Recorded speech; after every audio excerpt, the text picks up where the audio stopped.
As you can see, we got a mix of companies here. First of all, thank you for being part of Startup Grind. Welcome on stage.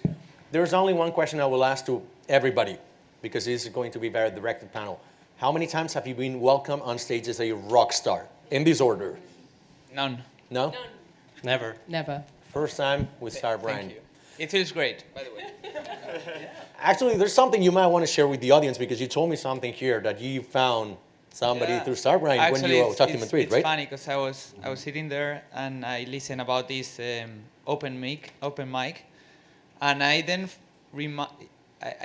remind that in my previous company I was a speaker on Startup Grind, and then the CEO of my company that I was about to hire show up and say, hey, I'm new in the city, I did an MBA, I'm looking to join a startup. And now he's the CEO of my other company, so I had time to then found a Playtomic. So it's not bullshit when I tell you It's that not we bullshit. found like companies and stuff. Yeah, but I forgot about it. But it's coming from Startup Grind. That's good. Thank you for sharing. Actually, one of in our first year, there was somebody from the European Commission who reached out to me, said like, oh, I see your next speaker is somebody from BlaBlaCar. I want to talk to him. Turns out they co-founded the company because I made that intro. And the next event, we had Pere Vallès, who's an angel investor and used to be CEO of Cytle, now Exotica. He invested in them through the same intro. And then I invested in them because it's like, motherfuckers, I made you co-found this. Like, the least I can do is to also invest in the company. All right, let's just get started. There's a question for the two founders here, because we're going to be talking about scaling up and how to do it, how not to do it. But there's one big thing that maybe the other people, maybe more in the corporate side, they will be like, don't do this. But it's like, fake it till you make it. Can you share some experience as to whether you've done it, you haven't done it, how to calibrate the risk of faking stuff in business when running a startup? Do you want to go first? I can, yeah. So I mean, there's one thing we don't fake, which are numbers, right? Okay. I mean, that's a rule. We cannot play around. But I think, especially in the early days, you have to dream it. You know, I wouldn't say fake it, but we were always pitching for an idea that was not going to happen in the next 2 years, right? So we were kind of trying to inspire investors with a great idea. We aimed to be the booking.com for sports, and we ended up being a paddle app with a small part of tennis. But yeah, we were not faking it. We were just not aware of what was about to come. Is there any time in which it has backfired? Like you said something and they're like, look, and your website says something else, or I know for a fact that. I think when hiring, sometimes you need to hire people with a different vision that what they are gonna do for the next months. That doesn't work. So at the end, I think we learned the fact that you need to be super transparent when hiring people for one task, right? Don't overpromise, because at the end, if not, they will burn out after 6 months. Especially nowadays where the war for talent is like, well, fuck off, I can just work for the next company, right?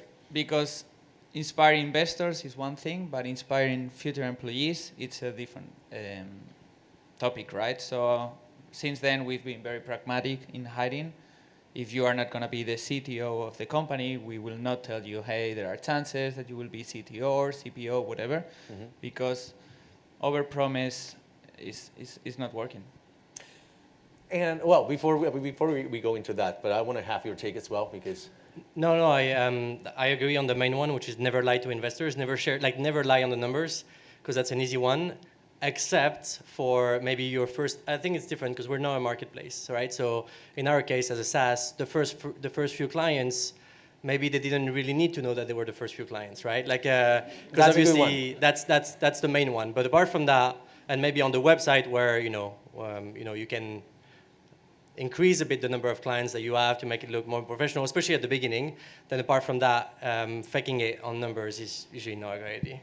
the reason why I'm bringing this up is because in one of our very last events, we had Avi from Travel Perk. Yeah. And he always shares the story of how they faked their platform for like a couple years. Basically, it had like something like a website that didn't do anything in the back. They had like a few people just going and doing manually calling all the agencies and I whatnot. remember those days, yes. Were you there already in the company, or? I started not long afterwards, so I think just about when I started, he was no longer printing the ticket. So I took a good gamble moving to the company. Who pushed him to stop doing that in the company? I think all of us, actually, because we were like, that's not going to scale very well. But you do have to really just kind of believe a little bit more than you can do, and then eventually it'll come with you. And it also helps you learn as well faster, because you can figure out what didn't work.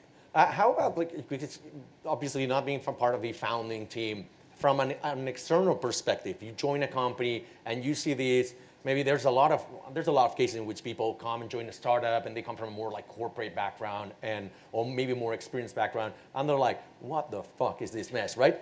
From your perspective, so how do you advise or coach or even like threaten the founders to start fixing things that might be entirely not legal? So that was exactly my experience joining TravelPerk. I was leaving a publicly listed e-commerce company in London to join a company where the CEO had his feet on the table during my interview, and I was kind of like, all right, this is going to be an interesting move. But I think when you join the company, there are certain things that you want to keep flexing a little bit because it's what attracted you to the role in first place. You wanted to have flexibility, to have autonomy. But then there are other things like for some spelling on the website, or even the fact that when I joined, they were like, you can just have Felicia at TravelPerk. And I was like, then I'm going to look like I'm the first account manager, which I was the first account manager. But I didn't want anyone to know that. So I was like, can I please have my last name so I look like there are more than us? So you do have to kind of make some decision as to what you want to keep agile and what you think we need to tighten up a little bit. So by that, you're saying that you also incorporated a bit of fake it till you make it into the company, not being a founder. Most definitely. What other things can you bring as a non-founder, which obviously need to be more scrappy and hide used in a certain ways, but maybe that's a good one, having name.surname@travelperk.com, something that gives the impression that you are more people. Some companies I've heard, maybe they are here tonight, they have created artificial LinkedIn profiles. Not gonna take a look, but what other things can you bring from accounting perspective, HR, or? I think, well, firstly, you kind of have to be honest to an extent. Like, I don't think, if you're spending that long dressing your company up, there's probably other priorities that need to be put first. But I think the outside perspective does help, for sure. When you bring someone else in and they see the BS that you do, and they're like, okay, this one's fine, but this one maybe not. I think one of the other things that we did is that when we went out to meet customers very quickly, we really tried to put a little bit more effort into what we would take with us. And it was easy to just be like, we have a lot of suppliers and we can get, some bookmarks and things like that. But what is really going to say what we want them to say? And what if we're going to leave it there? You almost buy your swag for the customer, not for you. So if you're going to one of our biggest first customers with Farfetch, they're a huge fashion brand. I was not going to rock up with anything less than something that they would actually want. So we got some nice pop sockets, some nice cookies and things. It was kind of, we would never have done that internally for ourselves, but externally put a little bit of your best foot forward. Maria, from the lawyer's perspective, how many things that have been shared so far are probably like cause for a trial? Many. No. I would say no, but something that I also share with some of you guys is the fact that because at the end of the day, I work in a law firm, but I run my own department, so I'm also on a startup too. So and actually, the fake until you make it, it's something that I usually see with my clients. As long as numbers are not affected, that's like the basics. But what I always find is like people arrive a little bit late. So if you guys think that you are doing something that is maybe improper, just make sure that you tell your lawyers, because they may say, okay, that's not a big deal. We can live with that. We will deal with that. And another time, I know you guys are running out of money right now, so don't worry. We will just make things look nice until you get some money again. But there are certain things there are a no way. So first thing, and we work with a lot of you guys and other companies from very, very small. I have an idea, I just invented fire, that kind of stuff, until like super large companies like these ones, on either like we were discussing this, like big platforms that anyone here in the room have probably used today, a couple of times. So we have seen a little bit of everything. My sole concern is that just keep calm when I receive them. It's going to be a big mess, but we are partners. We try to see that and show you that we will be there for you. That's the whole thing. But one of the main, oh, sorry, you want to go? No, I was thinking about this fake it until you make it. I think in at least the first rounds, like when you're looking for investments, you have to fake it. I mean, until you don't engage the first investor, none of them will confirm. So then you say, yeah, Alex already confirmed he's gonna put €500,000, so you better hurry up. Yeah. And then you Yeah, but don't say the name because they're gonna check. No, of course. I mean, they of can course. reference check. Yeah, But that's a good Or point. just say someone. This did. scarcity on funding rounds is mandatory, at least in the early days, because until you get the first confirmation, it's super painful. But then once you get the leading investor or maybe one good business angel, then rewards are coming from others. Like That's a really good example. And I think to your point before about like faking it with employees or the first employees, I think that's one of the things that you should never do. Because the thing is, and we made that mistake earlier on, I think during the recruitment process, especially of your first employees, you should tell them how bad it is. In terms, not how bad like the company is going to fail and we're all going to shit, but how bad as in, we have no processes. You're going to come in and you're going to have to build the processes with us. Because what we did at the beginning were, maybe making the truth a little nicer than it was, and also recruiting people from maybe a more corporate background that were used to, a proper process that they could follow. And, had we been more honest to them, maybe they would not have joined us. And I think that would have been for the best because they didn't really last long with us because it was not their element, right? Now we could recruit them because now we're a bit more organized, although not that much. But at the time, we shouldn't have done that. That's a good point. I think people sort of expect that when you're joining a startup, nothing is organized, no processes, no documents, whatever. I have a very close person to be join Tesla. I was like, what the fuck? There's nothing here. So, I mean, the startups are pretty well positioned in that regard. The main problem with this fake it till you make it is not so much that people do it, it's that they tend to do it over time and they don't know how to stop, right? So unless they receive a cease and desist or something like that, they will keep doing it. So it might be very hard to prevent founders from doing that. In a sense, how have you two, like the two founders here, have you been receiving that kind of feedback from the employees? Has anybody like maybe not left, but like told you like, look, lawyers are not entirely happy with that, or the clients might be threatening to leave us? Have you ever had some sort of experience with that, or? I haven't, because again, we haven't really faked anything except for the first few clients, right? But apart from that, not really. Or let me rephrase it. How have you stopped yourselves from doing things that they're acceptable in the super early days as a startup, like being so super micromanaging, being on top of everything, trying to do every task, trying to speak at too many events, and then how do you have you scaled yourself as CEOs?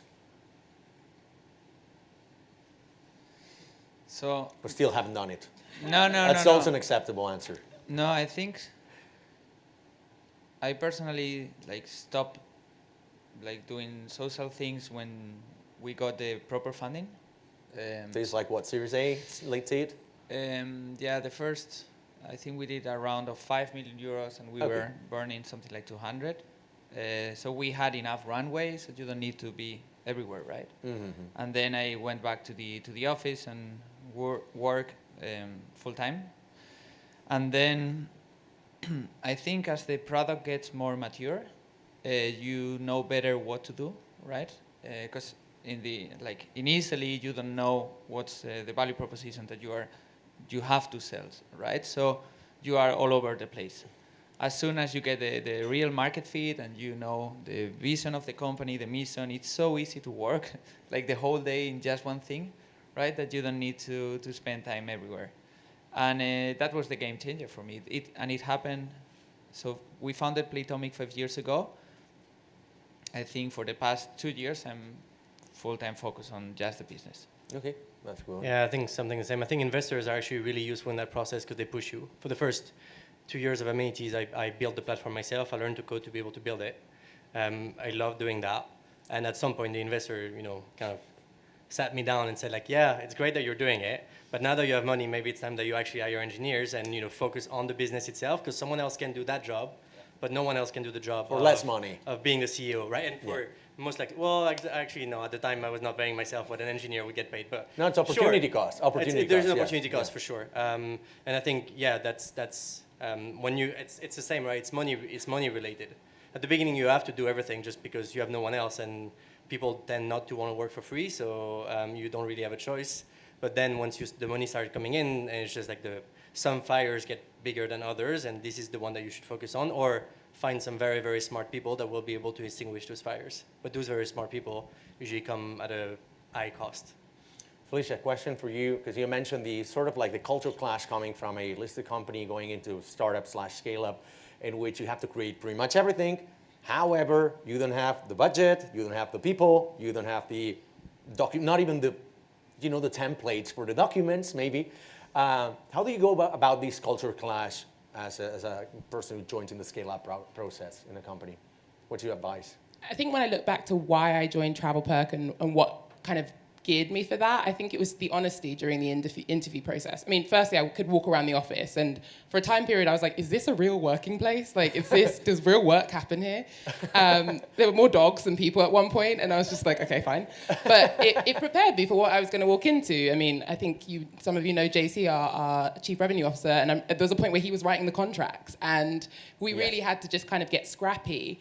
But I think the point was to kind of look around and realize where's the point that this is no longer reasonable, and that we start having the opportunity that we could, get a proper system in place and actually have, a DocuSign or something to send contracts out. And so there's a point that you have to look around, and sometimes you don't notice that intrinsically. Someone will point it out to you, and that person may be in your team or it may be externally, but there is definitely a breaking point where it no longer seems that I can do it. And you have to listen to that, because I think in startups, you hire people that are willing to go above and beyond, and you yourself are willing to go above and beyond, but you have to stop and go, okay, this is starting to feel uncomfortable. Let me do something about it now, because it's going to take 1 to 3 months to get it rolling, but pay attention to that voice, because it's probably not just you. And how about the difference in company culture, which is, they say that the first 10, 15, 20 employees define the company culture, but which is partially true, but I tend to believe that whenever shit hits the fan and company scales, the company breaks very easily. And they're like, no, companies should adapt. Most companies, they just create entirely new company cultures. So how have you lived this transition in TravelPerk? Well, I don't know how much you guys know about TravelPerk, but I think our culture and values is probably the biggest thing that we talk about, both internally and externally. And I think that was one of the things that made me join. I remember Avi saying, I just don't want to create a company with arseholes. And since this is my company, I just decided there's no arseholes. And I was like, all right, cool, right. Sure. But what that did is that as we scaled, and looking back, we didn't do it that well at the time, to acknowledge right now in this room, we've gone from being 30, 40, 50 people, and we're about to add 500 strangers. I don't think we had that moment, but I do think that what we did, fortunately well in hindsight, was that we started talking about what the cultural artifacts we have are, and we acknowledged that they were important.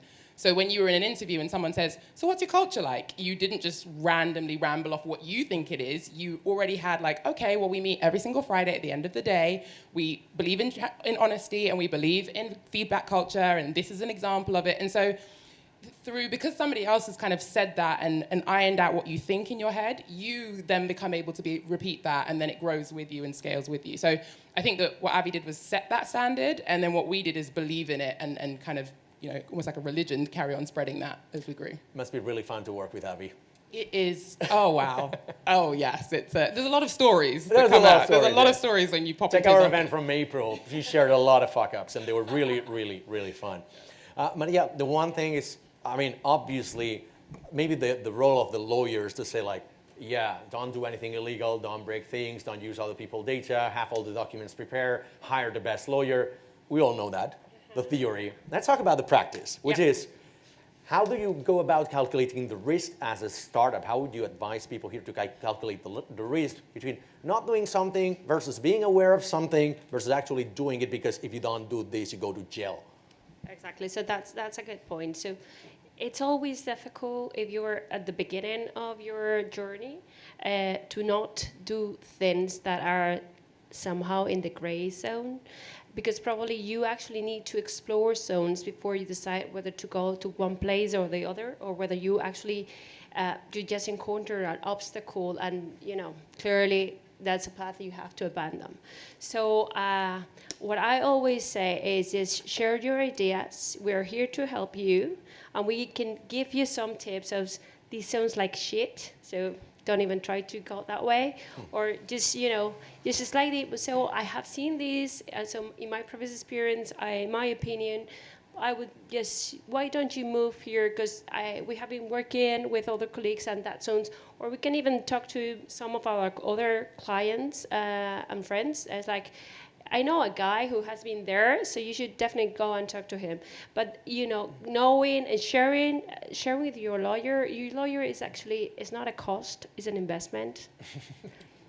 That sounds like something like a lawyer would say. Yeah. Come on, you spoiled my whole speech. No, but it's a good point. Yeah. But I'm just telling you, and we have seen.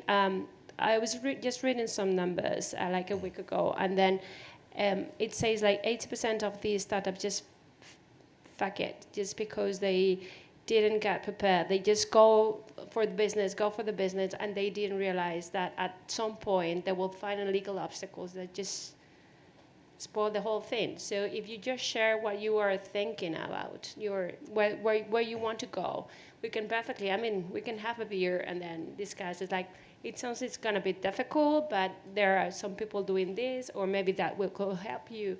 So definitely, sharing is a must. And then I will let you know, as long as you keep me informed, I will let you know, this is the final point. We have to amend this mess. A lot of people in the audience might be thinking, yeah, great, but you guys are very expensive in general, lawyers, okay. right? Mm-hmm. How can they get stuff for free Yep. from lawyers? Okay, so that depends. Or affordable prices. Or affordable prices. Because I think, in my opinion, it's like really cheap lawyers, they're bad and they're cheap. And Yeah. then good and top lawyers, they can give you stuff for free just because they can fucking afford it. And they Okay. think long term. Yeah, Right? absolutely.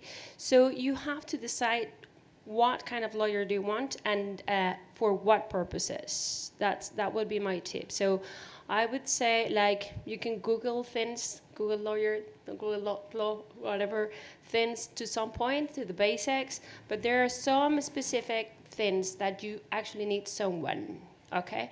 So probably, you can get good advice, legal advice from people who have been doing something similar, like you have been doing. So just trust them. And then the minute that you see that there is a big difference there, you just can have a call. So there are firms like ours that we host a program, we call it Equip,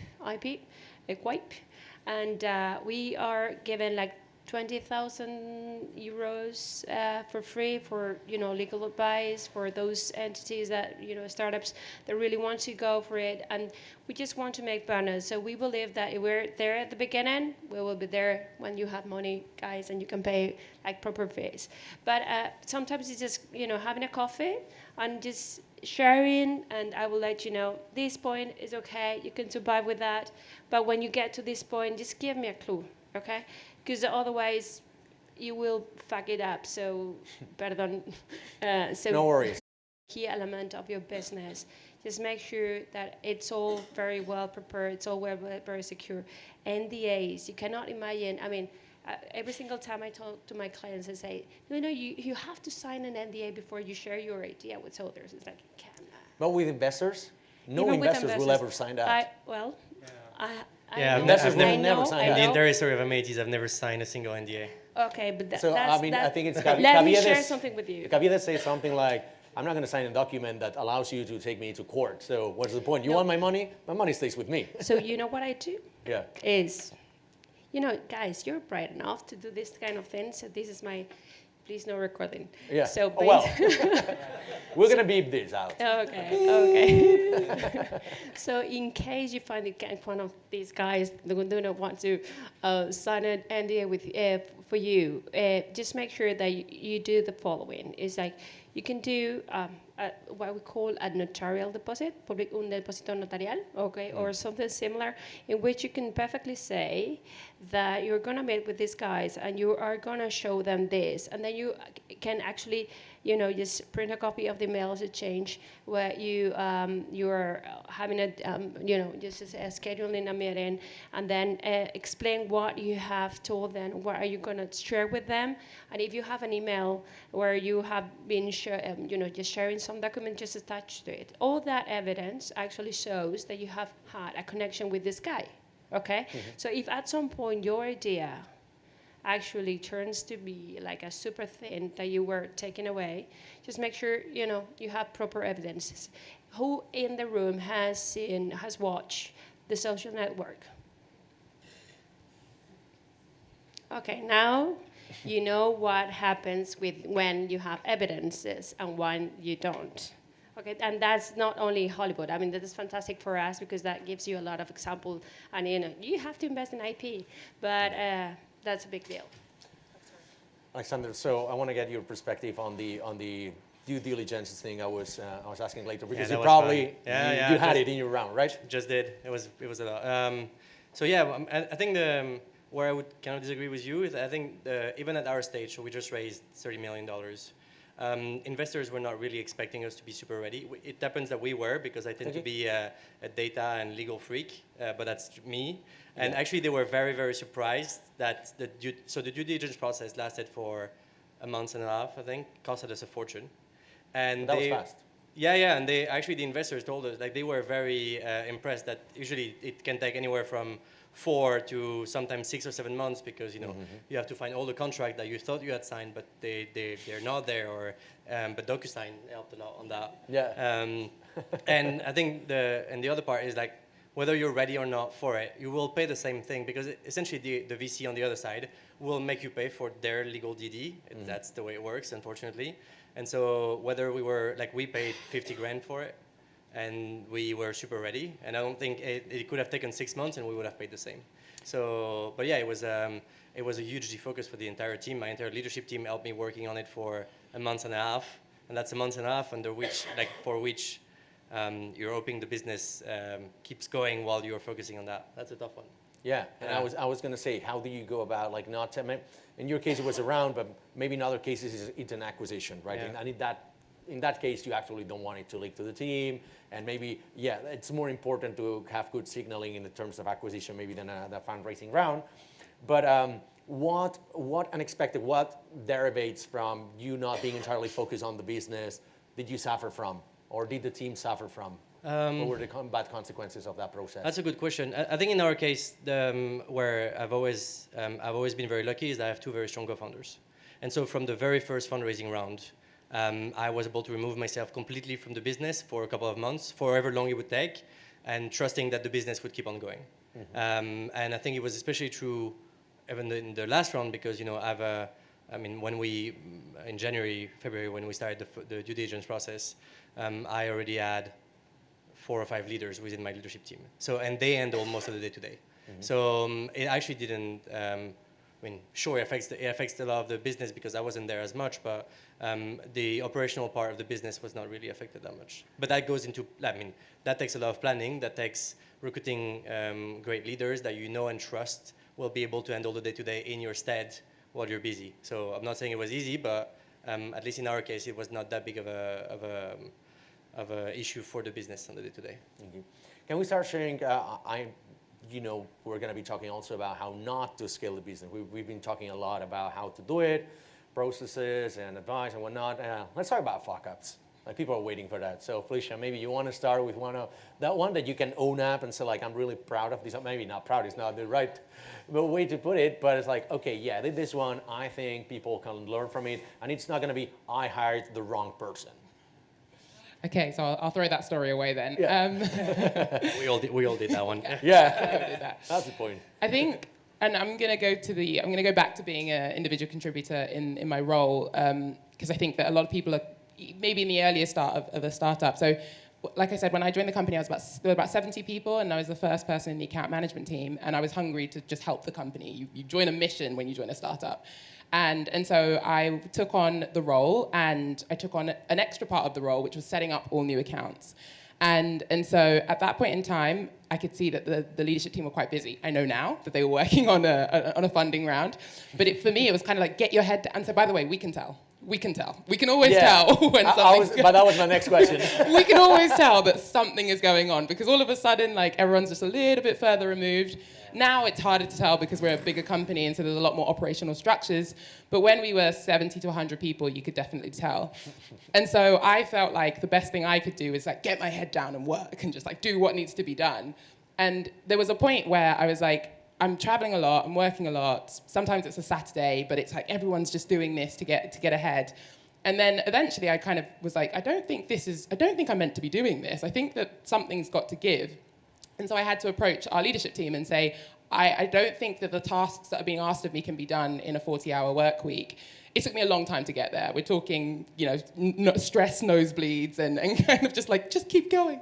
But when I did raise my hand and say, I don't think we're meant to be doing this, what I realized at that moment, very, very literally in front of me, is that this is when a startup turns into a scale-up because they've set you a task, but you haven't probably revisited the cognitive workload that has been placed on that person in a little bit of time.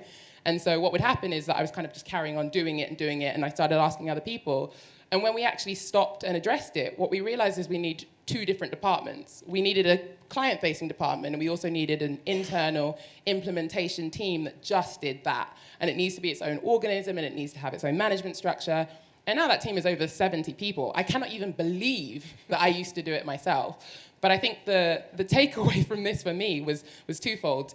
Firstly, like, your manager is not a mind reader. Like, and a lot of people assume that when you're in a startup and you're 10 people in a closed room, you can roughly know what everyone is thinking. But as you scale, you have to acknowledge that you can't read their minds. And some people are brand new to the company. They weren't in the room with you when they're 10 people. And so you have to establish that it's okay to come to me.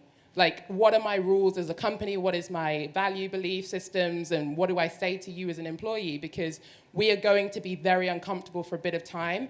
I need you to tell me when that uncomfortable is too much.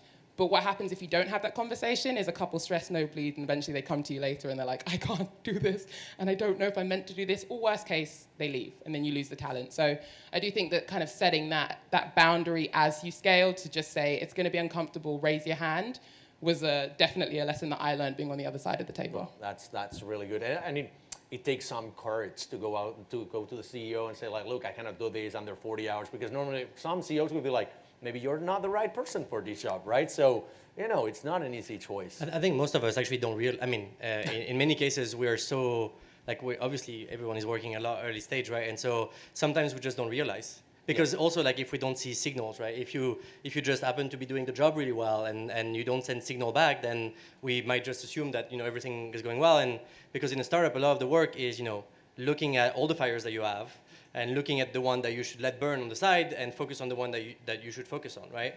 And so if that as a fire doesn't seem to be that big because, it seems to be working well and the people in your team seem to be still doing it efficiently, then it just doesn't appear as a big fire on your radar and you just don't focus on it. So I think, like, the other point is that if that's the case, like, you should raise your hand. You should go to your boss and say, like, look, this is not what we should do because it will hurt the business long term. And everyone is interested in A, keeping your employees because they're tough to get, and B, making sure that the business can scale in a very efficient way to the scale of Travel Perks or others. Yeah, and I think that's the other side of it is that you don't realize that you're actually hurting the company because you're lying about what can be scaled. And then you create a model for the others. Exactly, right? And then you hire other people who think that that's normal. And I remember when I moved to management, one of the things that one of the team members said to me is, I was always so scared to ask you a question because you were just like doing 7 things at once that I couldn't believe that you wanted to be a manager because you didn't seem approachable. And I was like, oh, so actually it's not just hurting me, it's not just hurting my company, but even the people around me don't necessarily get that sense that, or they get the wrong sense because I'm working in the wrong way. So I do think that, and now I tell my own teams, I'm not mad at you, I'm just not a mind reader. So, and that's just it. It's just like, that's just what you need to remember. I appreciate your willingness to step up. That's not going to spare you from sharing a fuck up, but first I want to go with Pedro. Maybe you want to share one of yours. I was thinking about it. I think, well, it's been 5 years, so full of... Keep your mic up. Yeah. Full of failures, for sure. I think we failed by growing globally without any plan. So if a client was calling us from Kuwait, as an example, we were selling our software, right? Yeah. It's so easy. yes, the software does this and that. It's so convenient for you, so on and so far. But the sales team was not aligned with the finance team. So as an example, we got some clients in Kuwait, as an example, that we can get the pay-ins from the players, but we cannot do the payouts to the club. So imagine you're making a booking, 20 euros, money goes through Stripe to Playtomic, then Playtomic pays the club, but we cannot. So then 2 weeks after, because we pay every fortnight, the finance team says, hey, we need to pay 20,000 euros for a club in Kuwait, and we cannot send the money because it's not legal, right? Was it because you sold that one? No, I'm not on sales, Okay. but my partner. It has to Yeah. be your fuck up then. Okay, so my fuck up, I think. Because that sounded like typically the CEO sells more than No, but the I team think can I deliver, think it's but- my fuck up by not setting the rules of, hey, these are our core markets. Yeah. Outside these core markets, you don't sell, right? Because it's so easy to get driven by selling everywhere. Yeah. I think another fuck up that I was part of was we've been very aggressive on M&A. CMS have supported us doing 14 M&As in 1 year. Wow. Wow. So we are consolidating, right? Because our business grows super slow. Unless you buy out local heroes in every country, we cannot get new clients. So we were so ambitious with the M&A that we somehow look away when doing a product due diligence, right? Because then after the M&A comes the migration. So now we are maintaining 7 legacy platforms. We acquired different teams. There are a lot of culture classes. And at the end, that is making us going so slow now in integrating teams, in integrating platforms. We have to develop things that are not for our core markets, but just for the migration. So at the end, it's a price that we somehow forgot to consider when being so aggressive in M&A. That brings a really good point. Like a few years back, I was inspecting the market for a new business line for my company. So I run a software development company, right? And I was like, I think VCs should be or ought to be making due diligence of the platforms, technically speaking, right? Tech, IP, They and do. whatnot. I mean, in our case, they did. You'd be surprised.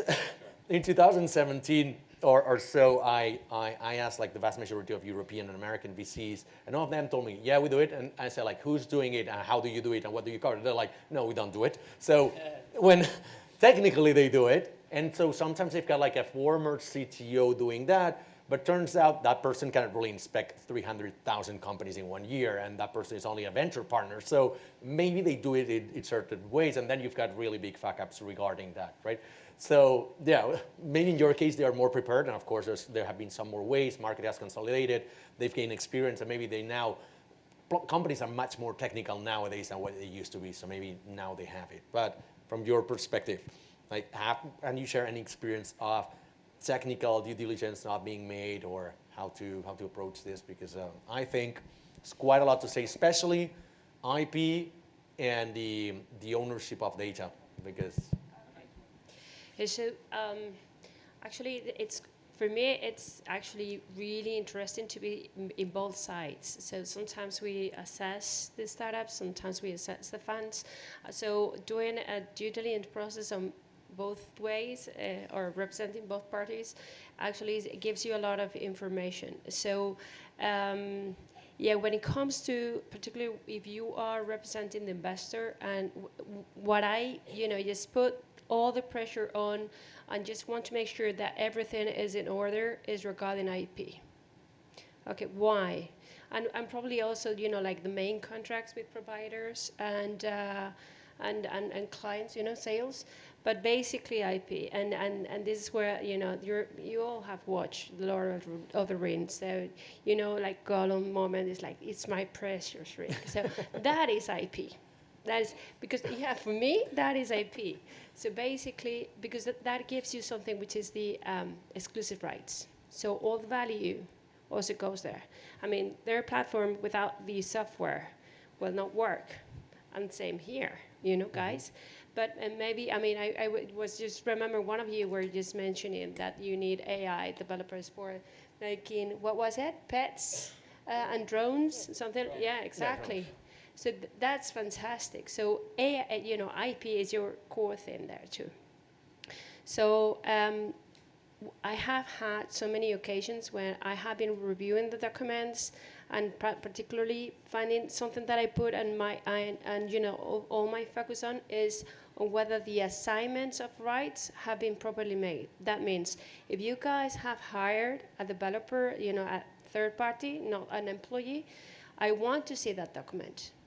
I really want to see whether the rights have been transferred or not, because now I'm dealing with a company and one of my clients that they hire a big company for doing development and also just put in place a big machine.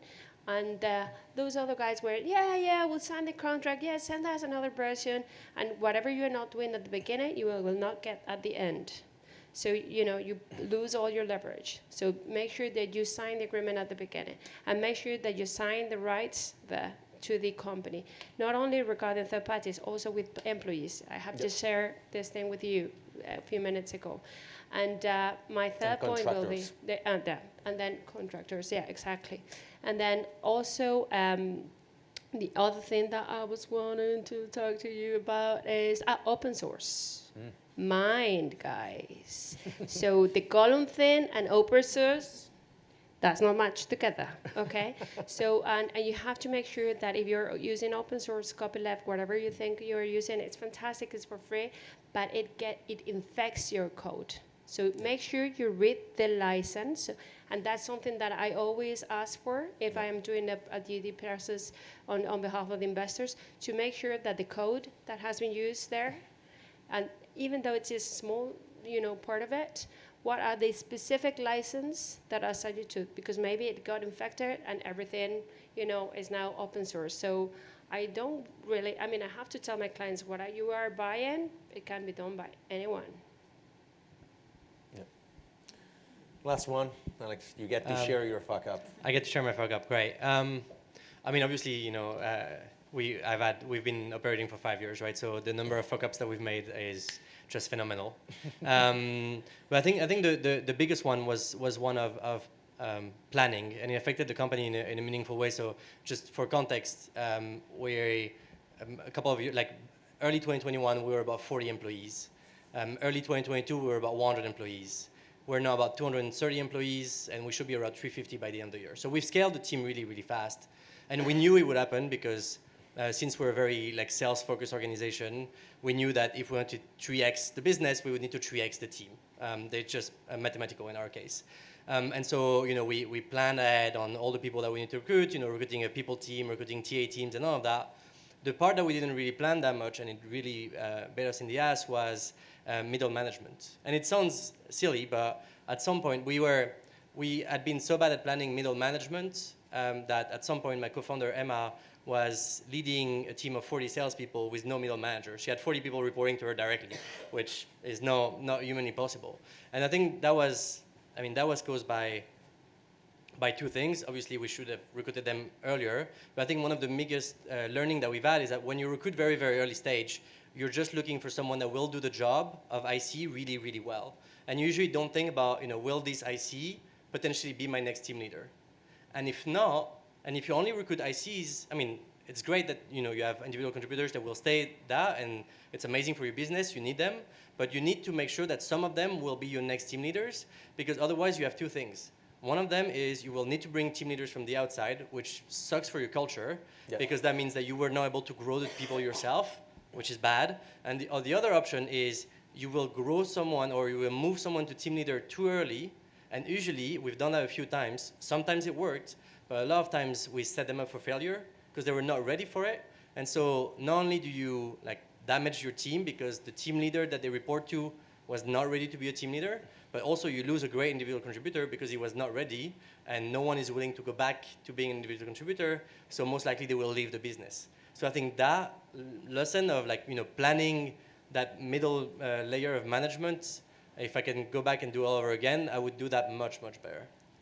I was just going to say, I even hear a third option there, which is the pitfall of promoting someone to management that doesn't want to be a manager because you don't have another option. And I think that I've seen that happen, and I've been an individual contributor and seen a peer of mine become a manager, and I'm like, do you want to do this? And either they're not very good, or they leave, or maybe they figure it out, but it's not their passion. And so you do kind of have to recognize that there are some people that are great individual contributors, but they should stay that way, and you don't want to be in a position that you're forced to bring them up to a different role. So. And And then there's the other case, which usually leads to even more difficult discussion, which is the people that you know are a great individual contributor are not ready to be team leaders, or would be bad ones, but insist on because people have the tendency of thinking that the only way of growing into your career is becoming a manager. And it's not the case, right? Like, you can grow into your career, in most career, as an amazing individual contributor. And for most people, that's the role that they should take. Not everyone is meant to be a manager or has the skills for that, or actually will enjoy doing it. A lot of people think it's great, but in most cases, it's very, very hard. And so we've also faced the other way around, which is people that think they're going to be great managers, and either you promote them knowing that they won't be great just because you want to keep them around. That's a mistake that we've made often, and that you end up losing the team and the guy, or you don't promote them, they leave somewhere else to become a manager, and most of the case they suck at it, and you were right, but you still lose a great individual contributor. That's true. Right. I think when that happened, we created something called Player Coach that you might have already heard about, where you can kind of, because being a manager isn't easy. It's like having children. Even if you didn't have children yet, you do now. And so, yeah, it's kind of a nice 7 way. of them, all at once. 7 of them, and you have to spend at least an hour with them every week, which I guess you do with kids, I don't know. But I hope so. You can tell I'm not a parent. But nonetheless, it kind of gives them a taste of it, and then they can decide for themselves if that's something that they want to carry on doing. I think it's a great point to stop. Please, ladies and gentlemen, give it up for the amazing panelists. Ow.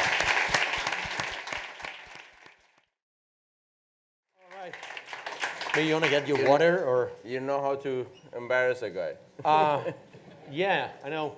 Actually, I'm going to be very embarrassed myself because we didn't have time to prepare, so I don't know what we'll be talking about. I don't either. Okay, that's great. That's the right title. We didn't have time to choose a title for the conversation. Just to give some context, this gentleman over here I interviewed in 2016. He's got a really, really interesting story, hailing from Iran, then traveling all the way to the US, studying, being a student in the US in the 70s, and working also in the corporate industry, co-founding several companies that have IPO'd, companies that back then were not unicorns. They're unicorns in hindsight because that word didn't fucking exist. You didn't need it. So 4 of your companies have IPO'd. So I think that deserves like an ovation for Cameron. Give it up.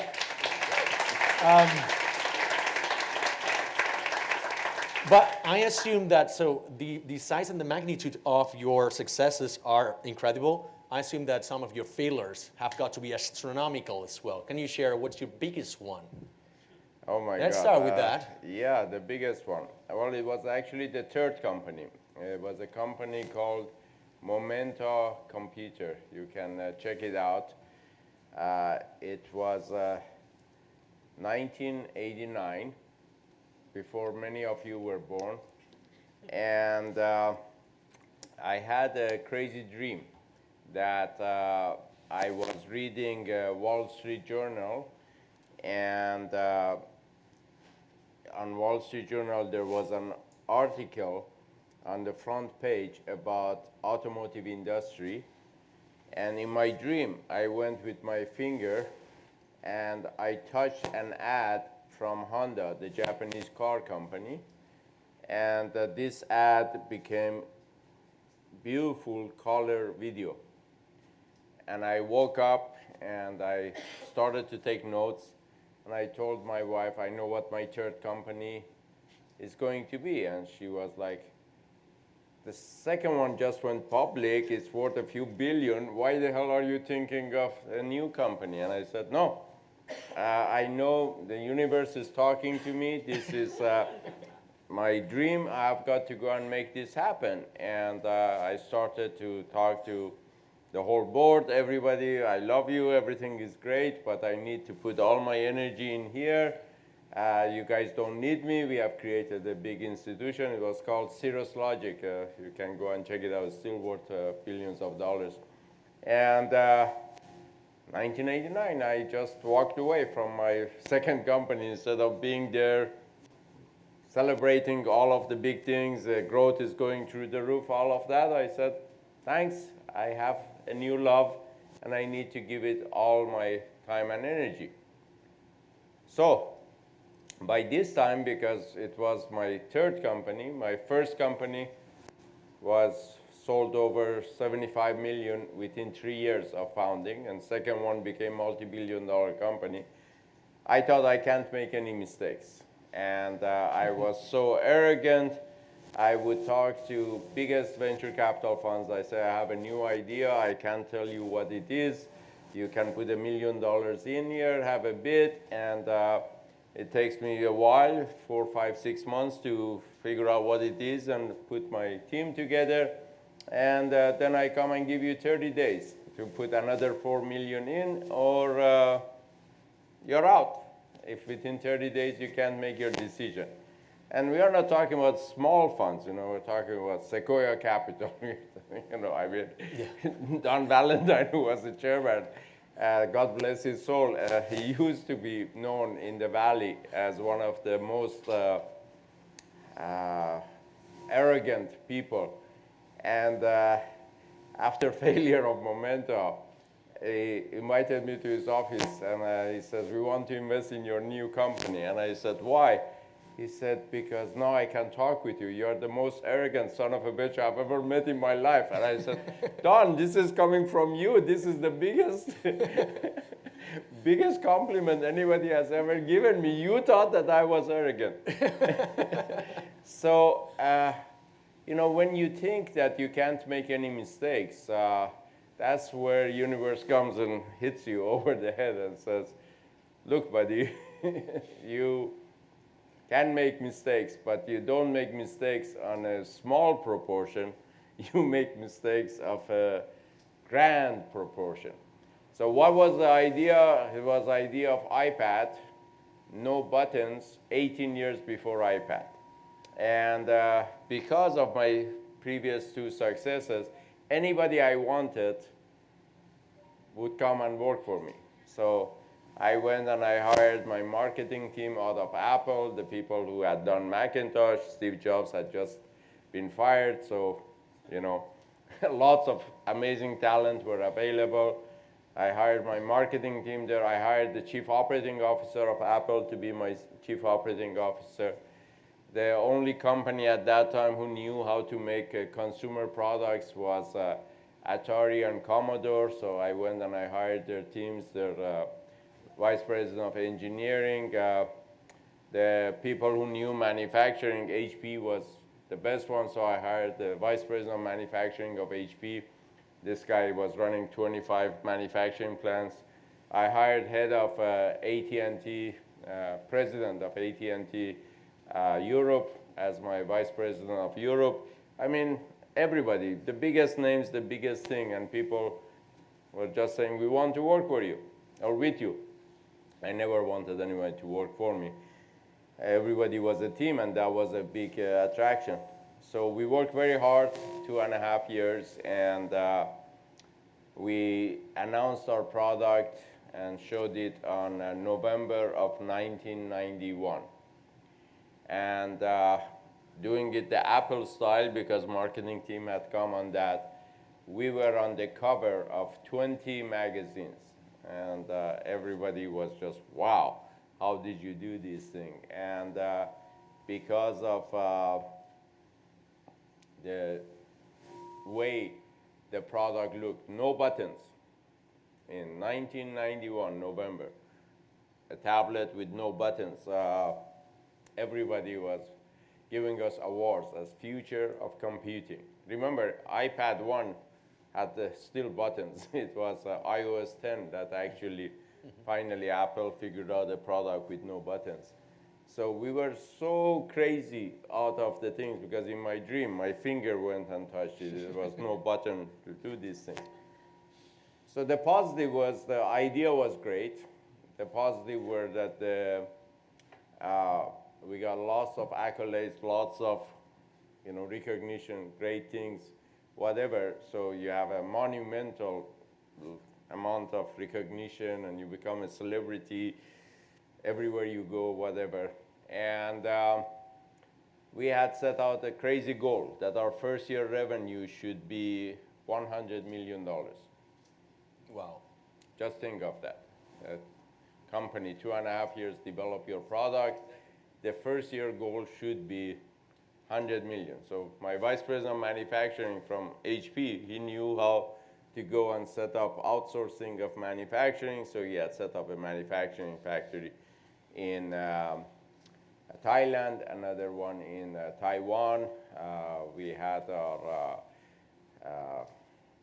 said that this team, everything should work both in English and German day one. So we had set up another R&D facility in Braunschweig in Germany. And I mean, you can't imagine how many things we had worked out. And to get orders, everybody was saying, how could you get the attention of computer distributors? Because Pre-sales? Maybe pre-sales?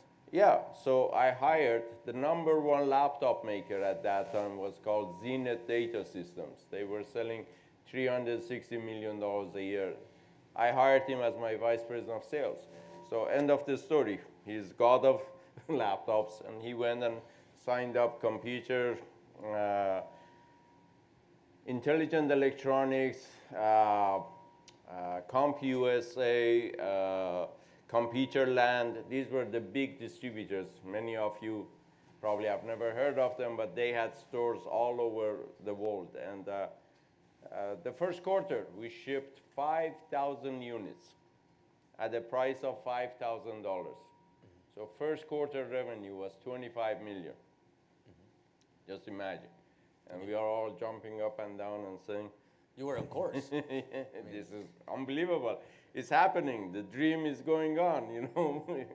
And nobody would question me because we were doing things so crazy that nobody would dare to come and do that because, you know, shit was happening. You want the chief operating officer of Apple? Okay, let me call him up.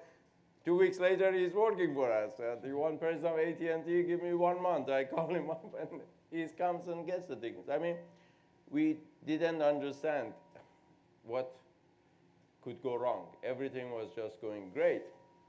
And in my hubris, in my stupid pride, I let some of the basic things that I should have paid more attention, which I had done it more in my first company, second, but since this was the first consumer product company and a computer company, the first computer company I had started, my first company was software, second one was semiconductors. This was computer company, consumer oriented. I had no expertise, so I did not question many of the things that my amazing people were doing because they were great. They really knew 10 times more than I did. And we shipped the products. Everything was great. And guess what? Within 2-3 months, they're all coming back. I mean, one after another. And you have spent all the money, all these things on making huge inventory, ordering more, ordering that. We are going to go through $100 million first year revenue. And you know, in hardware business, you have inventory. It's not like software that, okay, you know, the sales are lagging, that's okay. In hardware, you have to do something with your inventory. And I wish it was a bakery. At least if you make too much bread, you eat it when you give it to people. You can't eat your computers and whatever. So one of the biggest problems that we had was people were saying, how do you turn this on? No button. And, you know. How did you turn it on, actually? Now I want to know. Well, the same way as on iOS 10. You put your finger on it or you put the pen on it and it wakes up. Okay. Except in those days, we didn't have multiple processors. The most powerful processor we had was Intel 360, if you remember. Ooh. And it would take around 45 seconds to a couple minutes for it to wake up and process all of the things. I get that. And how do you communicate to 5,000 people all over the world who have bought these things to say, hey, this is in the 1991. In so 1991. It's not like social media or email. None of that. We didn't have. We didn't even have 3G, we didn't have 4G, we didn't have nothing, no internet, nothing. And many of these computer stores that were our distributors, we would send our engineers to go there to train people that, hey, you guys, this is the way you use this. But the joke was, these were revolving doors. They would hire some graduate, graduating seniors or whatever, or if some of them were even college dropouts to be their salespeople. And you would train them, and then a month later you go back, none of them are there. They all have gone through another either promotion or went to another store. I mean, it was impossible. You have to understand that Apple spent about $300 or $400 million to train all of us how to use our finger, to just do these kinds of things. Mm-hmm. 18 years later, not at that time. And the amount of things that were missing and what we had to do were just unbelievable. We didn't have any color LCDs, so we went and used black and white, but we hired chip engineers to develop chips that would do 100 shades of gray on black and white. So our display for its time looked gorgeous. People were saying, wow, this is amazing. But we had to develop chips for graphics, chips for communication, because we didn't have 3G, 4G, no infrastructure. The only way we figured out we could send and receive information, send and receive your emails, for example, was through fax and modems. So we designed our own modems that had faxes in it, that you could send both data and pictures. And you say, okay, so I have this beautiful thing that I can attach it to the wall. Remember wall, the desk? It was probably like this big as well. The computer? Yeah. No. Okay, It was normal one. No, we had an amazing design. We hired IDEO actually to be, actually David Kelly, the founder of IDEO, was the one who came and saved our butt, because the previous designer we had couldn't make all of the things work, because it was, I mean, go and look at Momento Computer, some of the pictures. It was so unusual. And we, if you look at that, it looked like a pyramid, and the face of it, you could open it up, remove the panel, put it on overhead projectors, because in those days we didn't have LCD projectors. We would shine light through the thing. So you could put this and make it be, for example, your projector.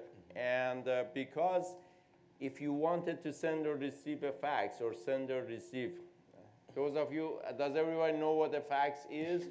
I know some of you are young and you may not know it, but it was using the communication wire communication, copper wire communication. You would digitize it, use a codec, and send and receive pictures, not just text, not just ASCII text. So when you hook up to that and you send it, where does it go? Let's say I'm sending it to her. She's not connected. Where does it go till she goes and connects it and receives that? Well, we had to create our own cloud. And we didn't call it cloud, we call it the buffer in the sky, but it was later on called. And the thing goes and sits there till she connects her phone and gets that. I mean, every single thing we wanted to do.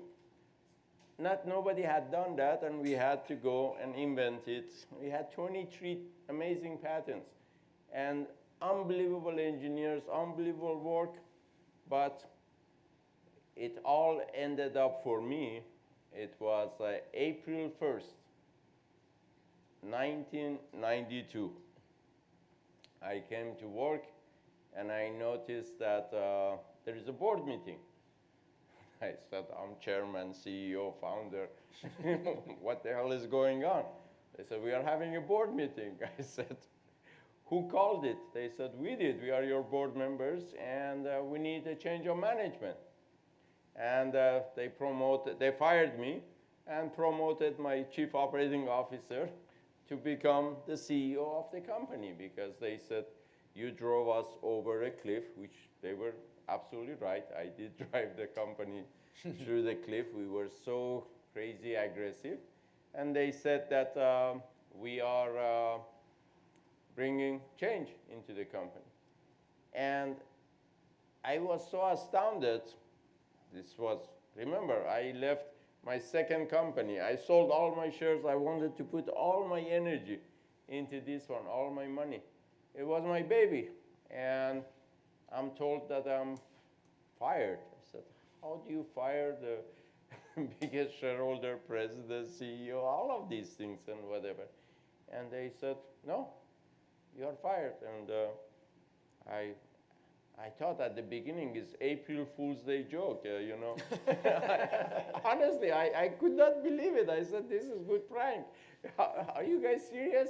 Especially because I had made every one of these funds who had invested gazillions of dollars in my first two companies. These guys were all loving me and saying this and saying, how could you fire me? What do you mean? And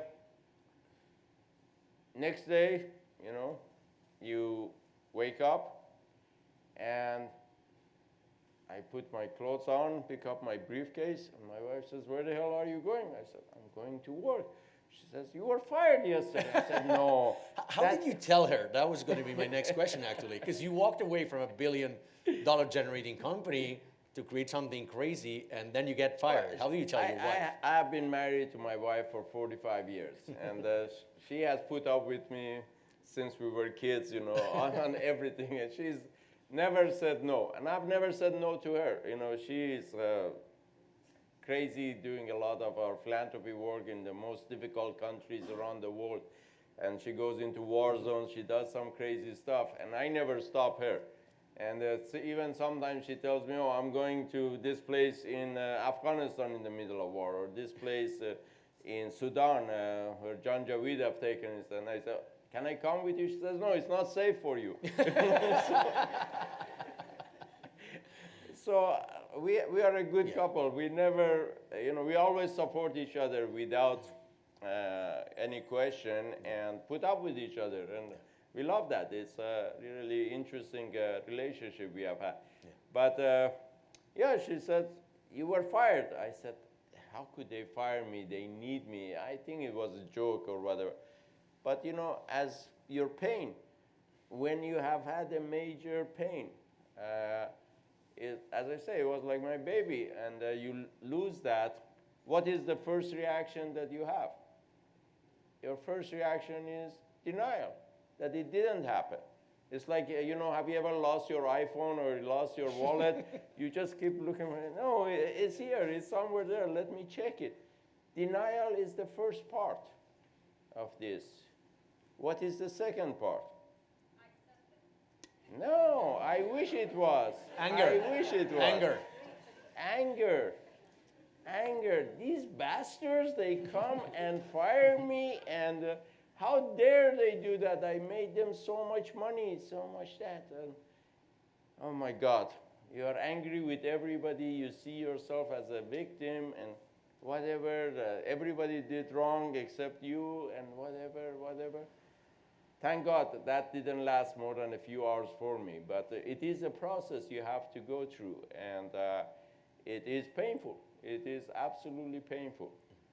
Then the next part is acceptance, and when you accept it, you say, okay, I fucked it up. I'm a normal human being. The toughest part is you have to accept that universe is not talking with you. It's shaking you on everything. You just say, what the hell am I supposed to do now with myself? I don't know. You know, that was kind of my religion, that hey, I'm getting my cues from universe and doing these things. And so you accept it. If you are man enough, you go and cry really hard. You know, in our culture, they say men should be tough. That's pure bullshit. If you don't cry, you are not man enough. I think it's extremely important, very healing. Women are really blessed that they are allowed to cry or whatever. Men are supposed to be tough. That's the most stupid thing out there. Go and cry, really cry. If you have a couple good friends who you can put your head on their shoulder, go and cry together and say, I really fucked up. It's painful. I don't know what to do with myself or whatever. And that is the beginning of your recovery. I thought you were going to say that's the beginning of the story I'm going to tell. Because in 2016, I got to ask only 2 questions, so my goal for tonight is 3. Okay? So let's go. You have to kick me under the table to shut me up. No. I mean, I'm not going to interrupt such an interesting and moving story, and we can all learn from so many things from this part of the story. But now, obviously, you're less operational, you're less hands-on in all the companies that you are. You know, you have either invested, you're coaching, you're mentoring, you're part of the board, you have co-founded. But how do you go about spotting the fuck-ups that the operational people are doing, and whether you are hands-on on intervening in these kind of situations or not, and how to go about it? Well, Alex, for about the last 6 years or so, actually, after being an entrepreneur, I started 10 companies, and 3 of them failed. I got fired twice, but he asked me about the biggest one, so I didn't talk about the others. But first of all, when time passes, you actually say, that was the best thing that happened to me. Yeah. Because imagine if I hadn't been fired, I would have put every penny I had in that company, and it would not have made it bit of a change. A number of my engineers went to Apple, and they worked on Apple's big product at that time when Steve wasn't there. That was called Newton. About $500 million, all down the tube. So many times it's a blessing, you don't know it. And second part is, after I failed, my wife came and said, you're human again. I can talk with you. You don't think you're God and you have got all of this. Go back to your second company now. Right. No, I started my 4th company, but it took me a year, over a year, before I could start that, because for a year I was clueless. I didn't know what to do, because some of us start a company because we have an idea and we think it has got to be there. Well, I had that 3 times, and that was not something new for me.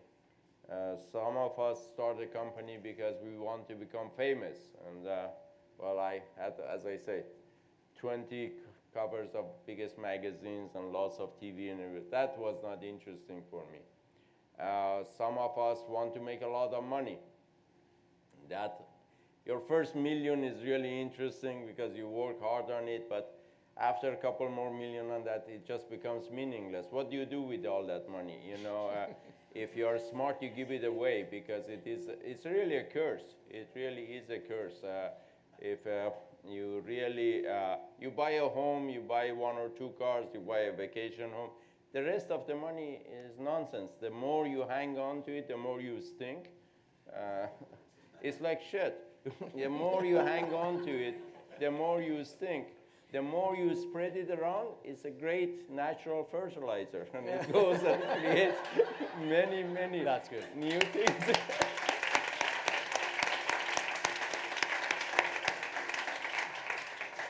And happiness in life is actually having less. So we learned very quickly after all of these IPOs, big things, that don't hold on to it. And we created a big foundation. My wife, who is my hero, she was running it. I was supposedly his chairman, but she made majority of decisions. She did all of the things. We had big projects. We employed about 2,000 people in 36 countries, lots of things. And those things have a huge impact. You know, one of our projects was to bring the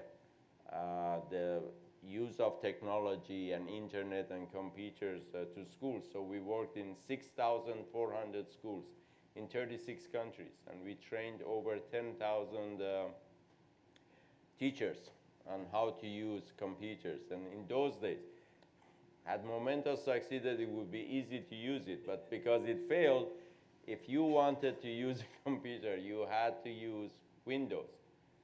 And you remember that? Try to teach somebody in Zambia or somebody in Jordan or somebody in Japan who has never played with a computer before, why you need 3 fingers simultaneously push on Control, Alt, Delete, because some genius thought that computers should be difficult to use. And they say, okay, we, learned it, and you give them computers, you set up computer lab, you think everything is good, you pick up your engineers, go back to Silicon Valley thinking that mission is accomplished, another school is online, we paid for all of the connectivity, communication, everything. And a week later, they call you and they say, what is this thing called virus? And what does it mean to reformat your disk? And you try to explain it to people over phone with the technology of 1996, 98, 99, 2000. How to reformat your disk and reboot everything and process your phone bill would be a few $1,000s. It was so much cheaper to ship an engineer over there and waiting till, many of you are young, you haven't had to deal with these things, but if you were an IT person, had to reformat the disk, it would not happen in 5 minutes, 10 minutes. It was hours of work and sitting there hypnotized by the computer and watch these things just go on till you are doing this. So anyway, coming back to your question. I was going to say, when is he going to ask what was the question? No. I remember the question, but I just had to finish the thing. I wanted to give you the pleasure that you asked 2 questions. Didn't mean that. We're on course for the 3rd one, but we've got to hurry up. But yeah. Ask a question. That doesn't mean that I'm going to answer it. Go ahead. Go ahead. No. I'm getting to that. Actually, I also became a venture capital investor. We had a $350 million fund, and we invested in high-tech companies between 2000 and 2015. Companies in US, in Japan, in China, India, Israel, and Singapore. So I learned a lot about how to do business in different countries, but my biggest learning, and another one of my screw-ups, was learning that, hey, to be an investor is different to be the chairman of that company. Because in 2000, I was chairman of 6 companies at the same time. 2 of them were public companies, my own. And it took me a while. My first fund was major disaster because imagine you raise your first fund and you don't give any of that back to investors. And yet you go back and say, no, give me triple the amount of that because I learned, and you will get to be the beneficiary of that. But somehow people always forgave me and gave me more money, and it was crazy. But till you learn that, hey, you can't be the chairman.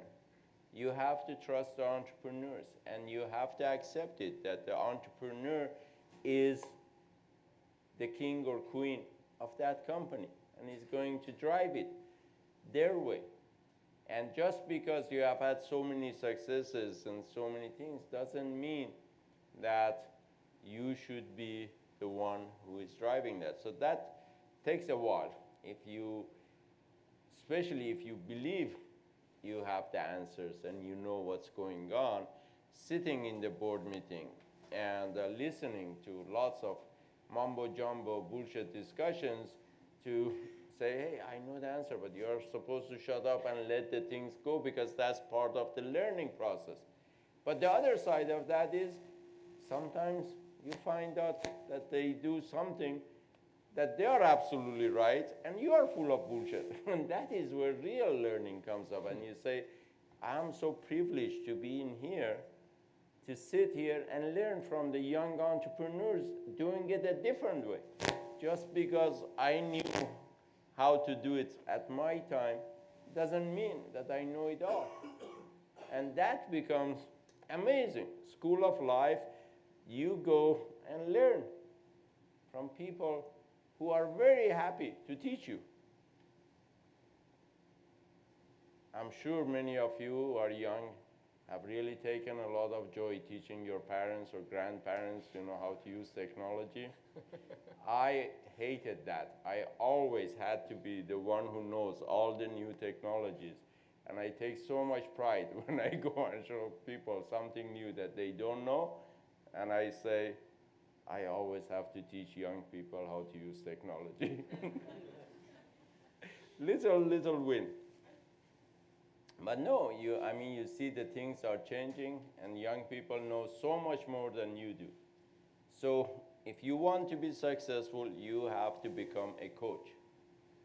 And as a coach, you do things very differently. And through that, we started to experiment. We created a university first in Barcelona, University of Future, called Harbor Space University. And we don't do teaching. We create a platform so that the teachers are like coaches, and it's all about experiential learning. And through this, I learned a lot that I took back. I teach at Stanford also, and I started to, once I had confidence that our experiments work and produce results, took it back to Stanford and started to work with a number of amazing Stanford professors to come up with new ways of experiential learning, teaching entrepreneurship, teaching venture capital, how to do these things in a different way. And beginning of this year, I started my 11th company. After 22 years, I went back to start a new company. And I'm having a lot of fun. It's amazing, a lot of the things that I learned by being advisor to 500 startups, advisor to seed startups, advisor to Unreasonable Institute, advisor to Startup Grind. Really had the pleasure of learning a lot, traveling all over the world. I believe we have found a few gaps on the ecosystems, because for a number of years I have been advising governments because I was a celebrity. Many places I would go to invest. The president, the prime minister, the minister of economy would ask me to be their advisor. So I learned a lot. And also during my period of career, for 2 years, I was invited by United Nations to be co-chair of UN GATE, United Nations Global Alliance for Use of ICT in Development.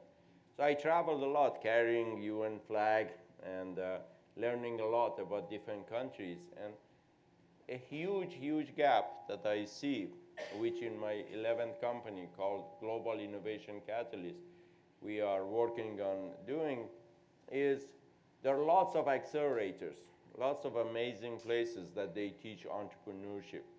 And while 20 years ago it made sense to have that, lots of great organizations like Startup Grind teach you actually things for free. You guys think you paid, what, 10 euros or something? You get to eat a lot of free food, whatever. So all the things that Alex does is benefiting you for free. So there is a lot of that, and this is not just Barcelona. It's not just United States. I have been an advisor to AfriLabs. AfriLabs, actually, we have our annual meeting coming up in Zambia in October 26th. And when AfriLabs started, there was only 5 tech hubs in Africa that came together. Now it has over 350 members, 350 tech hubs all over Africa. And the actual number is close to 1,000. Not every one of them is member of AfriLabs. So there is a lot of know-how that has come up, that has gone in incubation, acceleration, co-working space, a lot of that is going on. And a lot of governments have learned how to pass startup laws. So that, I believe, is done. Where I see a huge gap is in Silicon Valley and in US, we have a lot of deep pockets of investors who can just write big checks over and over. And in some other centers, like China, like Japan, like parts of Europe, actually, not all, but parts of Europe, you have investors who have made so much money that they could come and pay the last rounds. But a huge part that we have in Silicon Valley specifically that is still not in other parts of the world is acquisition. If you look at the big acquisitions, who is doing it? It's Microsoft, it's Google, it's Facebook, it's Apple, it's Intel, it's Cisco, all of them go and buy companies north of 100 million, 500 million, 1 billion, 2 billion. Facebook pays $16 billion for WhatsApp. Last week, Adobe, another Silicon Valley company, paid how much? 20 billion for Figma. Where is that going to happen in Europe? Where is that going to happen in Africa? How is that going to happen in Middle East, in Southeast Asia, in Latin America? There is a huge gap. And the reason it's not happening is because many, many big corporations, multi-billion-dollar corporations, they don't understand innovation. All they see is disruption. They see that, oh my God, the bookstores went out of business, the music stores went out of business, the taxi companies are going, and they just get scared. They say, hey, what the hell is this thing called innovation? So at Global Innovation Catalyst, we zero in on big corporations, some of the biggest companies. We help them understand what innovation is, not only how to work with startups, how to invest in companies, how to acquire them, but also help them bring it back in. Because a huge part of problem of corporation is tissue rejection. They buy a company, they close it after 1 or 2 or 3 years because they cannot bring it back. So that's what we are working on, and this time I didn't keep it secret. We went and actually worked with a number of big corporations and figured out how to do it. And then beginning of this year, we actually started to formally go and chase the big corporations and do this with them. Cameron, right on time. I'm gonna ask the third question. See? I'm gonna give you 1 minute to answer. Are you ready for that? That's another question, so it's gonna be 4 questions today. Oh my God. Is how would you go about, like, what was the fuck up that you've done in acquisitions of companies, whether you were the acquirer or the seller, and in just 1 minute, one that we can learn from, especially as most people here are first, second time entrepreneurs. Just 1 minute. Well, the funny part is that while I was chairman of these big companies, the acquisitions that we did somehow, they all worked out okay. But maybe something that I can talk about, much smaller scale, it wasn't a big corporation, was an acquisition that I was against it, and it didn't work out. We had a company which was Skype 5 years before Skype. Amazing technology. And we raised $30 million for it at valuation of $200 million. Everything seemed to be going through the roof.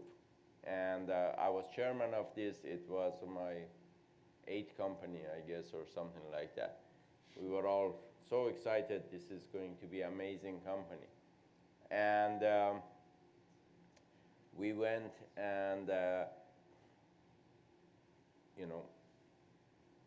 we were just having amazing success. Then AT&T sued Napster. No, not AT&T, actually music industry sued Napster. Yep. And Napster was the pre-iTunes, Spotify, all of these things, and went bankrupt. So all of my investors panicked, and they said, we should not go and fight with AT&T or Verizon or Deutsche Telekom, all of this, because we had the technology. We wanted to allow you to make calls from anywhere to anywhere for free. And they said no. And I said, I'm chairman, I'm founder, whatever. And they said, no, if you don't like it, you can walk out. So I was saying, so what do you guys have in mind? And one of the executives, very talented person, he suggested that there is this company that